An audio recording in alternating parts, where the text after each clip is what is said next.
Been having a magical time here in Sedona, catching up with myself, grounding, centering, balancing, and I cannot help to find solace in this great little book, which I thank my friend Tracy dearly for this gift, who has been my guide in this journey. And I'm about to read for you the second vow of this great little book and show you step by step the values and principles for having a good and happy life. It says, I am different and better person. Only a few days have passed since I commenced a new existence with the help of these scrolls, but now there is a strange and powerful stirring in my heart, a feeling of new hope that had all but disappeared with these passing years. At last, I have been rescued from my cot and the despairs, and I give thanks. With the words, the first vow of success still fresh on my lips, I have already multiplied in value in my eyes, and this assessment of me, I am certain, will eventually be adopted by the outside world. Now I know a great truth. The only valid price tag is the one we attach to ourselves. If we price ourselves too low, the world will agree. But if we price ourselves with the very best, the world also willingly accept that valuation. Thank you, God, for placing these precious scrolls in my hands. This is a turning point in my life, and I must not, will not, walk away from this challenge, as I have so many in the past. Now I know that in every pilgrimage through this life, there are holy places where only is made to feel kinship with the divine, where the heaven seems to bend low over our heads, and the angel comes and ministers us. These are the places of sacrifice, the meeting grounds of mortal and immortal, the tents of the trial where are waged the great battles of one's life. My defeats of the past already are almost forgotten, even the pain and the heartbreak. And happy will I be in years to come if I am able to look back on this special time and know that here, at last, I tasted victory. But first, I must learn and put into practice the second vow of success. Never again will I greet the dawn without a map. Never again will I greet the dawn without a map. In the past, to have goals, either large or small, seemed no more than exercising foolishness, since I had so little faith in my abilities. Why have I small and insignificant goals? I asked myself, merely to satisfy my lowly talents. What difference did I make in the scheme of things? And so, each day I will stumble out into the world, rudderless and chartless, hoping to survive until sunset, falsely assuring myself that I was only waiting for the proper moment or for my luck to change, yet never believing for a single moment that anything in my future will be any different from my past. To drift from day to day is easy. No skill is required, no effort, nor pain.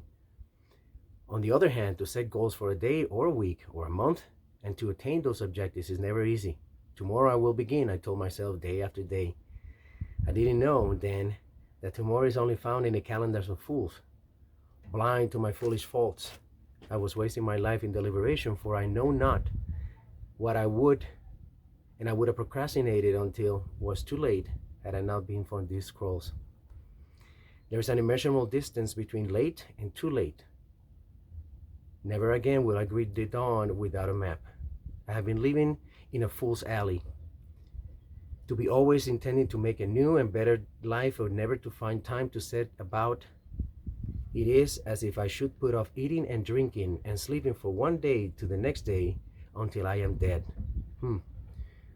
For too many years I was convinced, like so many others, that the only worthwhile goals were pricely goals with rich rewards in gold and fame and power. How wrong have I been? Now I know that wise men never make goals of immense proportions. Those plans that are giant in size he calls dreams and cradles them though close to the heart where others may not see and mock. Then he greets his morning with goals for the day only, and he makes certain that all he has planned is completely before he sleeps. Soon the accomplishments of his days are gathered, one on top of the other, like the ant piles his grains of sand, and eventually a castle is erected large enough to house any dream. In truth, this is not that difficult to accomplish once I have learned to harness my impatience and dealing with my life a day at a time. I can do it. I will do it. Never again will I greet the dawn without a map. The victory of success is half won when one gains the habit of setting goals and achieving them. Even the most tedious chore will become endurable as I parade through each day, convinced that every task, no matter how menial or boring, brings me a step closer to fulfilling my dreams.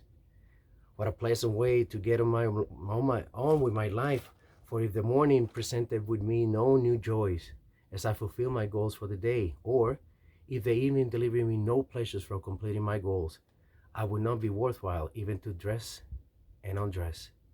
Life, I am now convinced, can be as joyful as children at play when one awakes with anticipation that a path clearly marked is waiting. I know now where I am. I know also where I want my goals to take me. To get from here to there, I need not know all the twists and turns of my voyage at this moment. What is more important is that I have embraced the first crawl and the second, and now I will never look back out on dismal past when days had no beginning or end, and I was lost in the desert of futility with nothing ahead but death and failure. Tomorrow I will have goals, and the next day and the next. Never again will I greet the dawn without a map. Once I did bargain with my life for a penny, and life would pay no more, but my years of working for slave wage have ended. Now I know that whatever wage I ask for life will have willingly paid. The sun is not shining on me so that I may reflect my sadness on yesterday.